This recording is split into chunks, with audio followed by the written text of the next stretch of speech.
Continues with our Mike Valerio now. He's been talking with people who live and work in the Capitol Hill neighborhood about how they are getting ready for tomorrow's rally. And Mike, once again, their lives being disrupted because of this.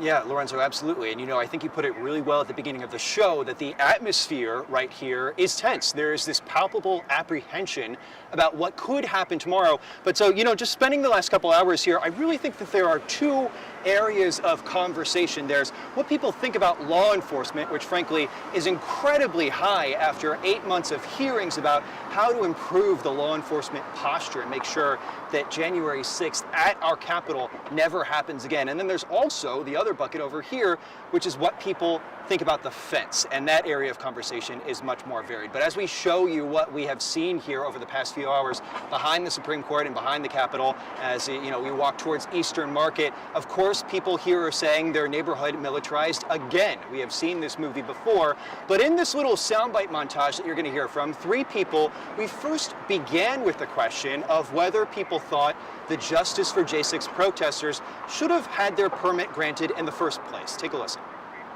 Well, I mean, they've got a right to protest, and we have to accommodate that, whether we agree with it or not. That's a function of democracy. We obviously have to do it safely, and we have to take mind of who's protesting and what they're capable of. Given past history, I think the fence is appropriate. I think after January 6th, they know what to expect a little bit more and are well prepared. The fence just seems ridiculous. There's a rule of law.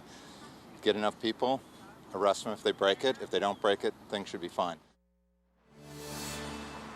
Okay, so that gentleman was pretty interesting. He said that the fence, from his point of view, ridiculous. And as that clip goes on, Lorenzo, he continues to say that from his point of view, the fence is a sign of weakness. But I can't help but think, and I'm sure the same is true for you, we interviewed Capitol Police Officer Harry Dunn on Monday, our interview airing Tuesday, and he was pretty frank about it, Lorenzo. He said, if you put a fence around anything, it will make our jobs in law enforcement so much easier. And he just wanted, of course, their job to be so much easier and for this to pass without incident tomorrow. Lorenzo, bottom line here, people mostly think that they're just going to stay home and hope that this passes without incident. So? Yeah, that's what we're all hoping. Mike, thank you.